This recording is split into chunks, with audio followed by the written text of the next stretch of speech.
Is Blue Beetle the best DCEU film yet? Honestly, I didn't know much about Blue Beetle before watching the movie. I believe I only saw one trailer at the theater while I was waiting for another film to start. And I remember saying, whoa, they speak Spanish, that's cool. However, I had no idea that he had Mexican heritage specifically. And I didn't know they were going to develop that aspect to a big degree. And thus, I have to say, it was a pleasant surprise. And that's why I dare to ask if it's the best DCEU film of all time. And I know that it's unclear whether this movie belongs to the old DCEU or the new DCEU. But with a lack of DCEU films, let's use the DCEU movies for reference. Mi raza!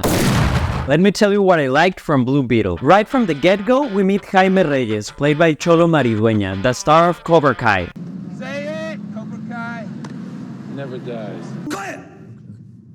The student only speaks when spoken to, is that understood? What? Smoking? What? I felt that his performance was on point, and he was able to deliver a character with tragic scenes, comedic moments, and fighting sequences with great precision. But what makes Jaime different from other heroes is that he's completely defined by the relationship he has with his family, a dynamic that nourishes the movie as a whole. His family is well-rounded, and each member has a moment to shine. And the whole relationship is permeated by elements from Mexican culture, including music, history, TV shows, and almost medicine like Vicks Vapor Rub. Honestly, each time one of these elements popped up during the film, I couldn't avoid smiling a little bit. The humor was also on point, with George Lopez's character stealing the show in that regard. But it was something to be expected, as he is a seasoned comedian in a peculiar role that seems to be present in a lot of Mexican families. However, I believe that the comedic moments don't subtract any force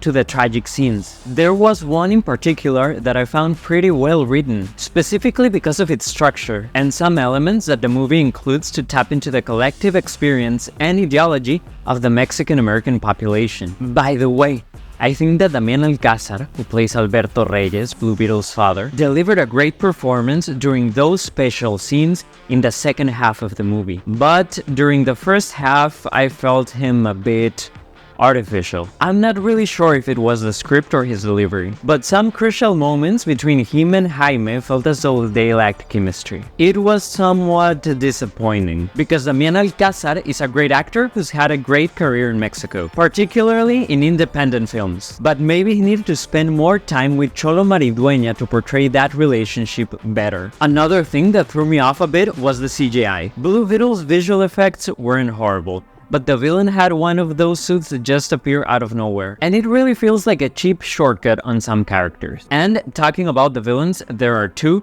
Both of them feel a little bit cliche. However, they try to redeem one of them with a flashback sequence. I don't know, I feel that sometimes superhero movies suffer from having a plot that's super fast-paced, and I think they would benefit a lot from having a longer runtime to take their time and explore all the characters. However, the biggest weakness of the movie is that the overall plot feels familiar. It's like a Frankenstein with elements from Iron Man, Ant-Man, Spider-Man Homecoming, Venom, and Shazam. What feels refreshing from this film is the inclusion of elements from Mexican culture, but the plot isn't really an innovation of the formula. It's a remix. With that being said, I have to admit, I was invested in the predictable plot. I laughed more than during any other DCEU film, and I cried more than once. There are only two other DCEU movies that had the same quality, in my opinion: Zack Snyder's Justice League and Shazam. However, Justice League is just so different that I'm not so sure if it's a fair comparison. On the other hand, Shazam feels more original, but I find Blue Beetle much more relatable. I think the verdict is, maybe Blue Beetle isn't the best DCEU film yet, but it's easily the one that I enjoyed more. The components from Mexican-American culture really hit close to home, and I score it with an 8.5 out of 10. Mi raza! What do you think? Do you give it a higher or lower score? Comment below, subscribe to the channel, and I believe I'm gonna make a second video on this movie because I really enjoyed it. But for now, I'm out.